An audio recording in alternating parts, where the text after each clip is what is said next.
രഘു എല്ലാവരും ഉണ്ടല്ലോ അല്ലേ? ഓക്കെ മോളെ അങ്ങോട്ട്. അങ്ങോട്ട് ചെല്ലേ. ഒരുപാട് കാത്തിരിക്കായിരുന്നല്ലേ? ഹാപ്പി അല്ലേ? രാജേഷ് എവിടെ? അവനൊരു ഗിഫ്റ്റ് വാങ്ങാൻ പോയതാ. അത് പ്രശ്നമില്ല, ഞാൻ പറഞ്ഞൊക്കെ.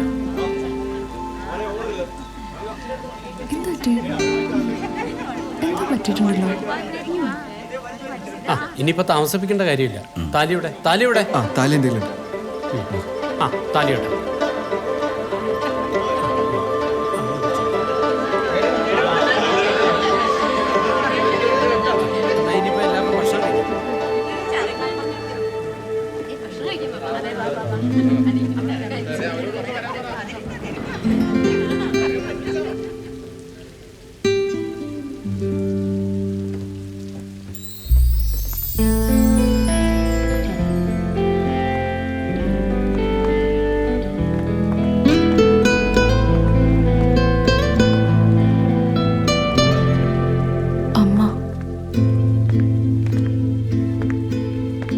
അതാരാ?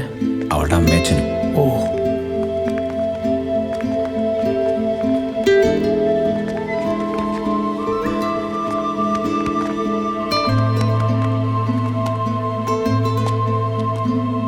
എങ്ങനെയുണ്ട് എൻ്റെ മാരേജ് ഗിഫ്റ്റ്? നിന്റെ ആരും എനിക്ക് കൊണ്ടുവരാൻ പറ്റിയില്ല, സോറി. നീയല്ലടാ എൻ്റെ ഏറ്റവും വലിയ ഗിഫ്റ്റ്. അവള് കേൾക്കണ്ട.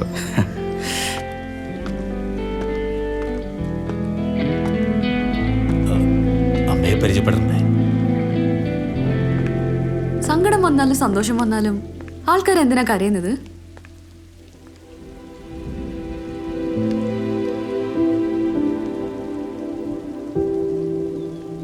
ഇയാള് ചെയ്തു തന്നെയാ ശരി. ഞാൻ ഈ കാര്യത്തിന്റെ ഒരു വശം മാത്രമേ ചിന്തിച്ചുള്ളൂ. ശരിക്കും ഇവരൊക്കെ തന്നെയല്ലേ ഒന്നാവണ്ട്.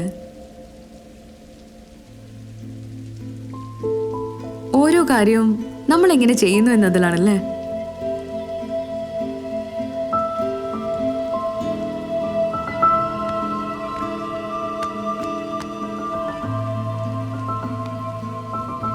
ദേഷ്യം വന്ന പിന്നെ എനിക്ക് കണ്ണും മൂക്കും കാണില്ല. അതാ ഞാൻ അന്ന് അങ്ങനെയൊക്കെ. സോറി.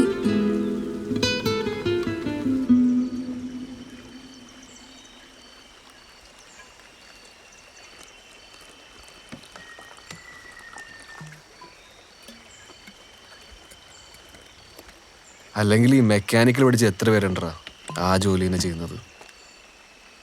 നമ്മളൊന്നും ഒട്ടും പ്രതീക്ഷിക്കാത്ത ആൾക്കാരടാ ജീവിതത്തിൽ നമ്മളെക്കാട്ടും വേഗത്തിൽ കയറി പോവാ. നമ്മുടെ ടുട്ടൂനെ പോലെ. അതെ. നിങ്ങൾ ഞങ്ങളുടെ കമ്പനിയെ കുറിച്ച് കേട്ടിട്ടുണ്ടോ? കേട്ടിട്ടുണ്ട് സാർ. പുറത്ത് കേൾക്കുമ്പോൾ വിനോദ് പറയുന്നത് കേട്ട് ഇത് ഇന്ത്യയിലെ നമ്പർ 1 കമ്പനിയാണെന്ന്. തിയറിക്ക് നിങ്ങൾക്ക് ഏറ്റവും കുറവ് മാർക്കാണല്ലോ. പ്രാക്ടിക്കലിന് എനിക്ക് 85% മാർക്കുണ്ട് സാർ. ഇവിടെ വന്ന ആപ്ലിക്കേഷനിൽ ഏറ്റവും പോർ നിങ്ങളാണല്ലോ. സോ നിങ്ങളെപ്പോലുള്ള ഒരാളെ സെലക്ട് ചെയ്യാനുള്ള റിസ്ക് ഈ കമ്പനി ഏറ്റെടുക്കുമെന്ന് നിങ്ങൾക്ക് തോന്നുന്നുണ്ടോ? ഞാനല്ലേ സാർ ഏറ്റവും വലിയൊരു റിസ്ക് എടുക്കുന്നത്. നിങ്ങൾക്കൊക്കെ എപ്പോൾ വേണേലും ഒരു എംപ്ലോയിയെ പിരിച്ചുവിടാം. അതുപോലെ ഒരു കമ്പനിയിൽ ജോലി ചെയ്യാൻ വരുന്ന ഞാൻ എടുക്കുന്ന റിസ്ക് അല്ലേ സാർ ഏറ്റവും വലുത്? അവനിപ്പോൾ ആ കമ്പനിയിലെ സോണൽ മാനേജറാ. അതൊന്നും അല്ല അളിയ. അവനില്ലേ, അവൻ ആളൊരു വേന്ദ്രനായിരുന്നു. അവൻ്റെ കൂടെ നിൽക്കണാരാന്ന് മനസ്സിലായോ?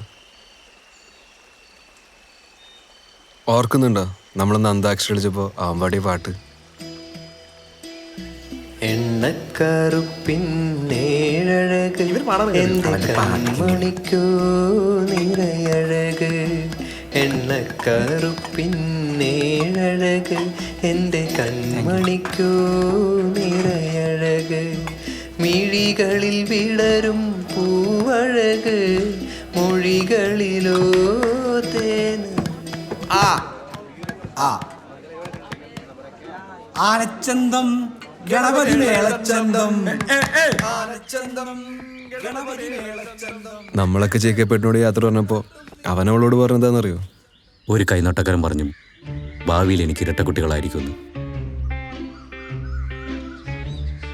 അവരുടെ അമ്മേനെ ഞാൻ കൺമണി എന്ന് വിളിച്ചോട്ടെ. അവളെ പഠിപ്പിച്ചതും ജോലി വാങ്ങി കൊടുത്തതൊക്കെ അവനാടാ.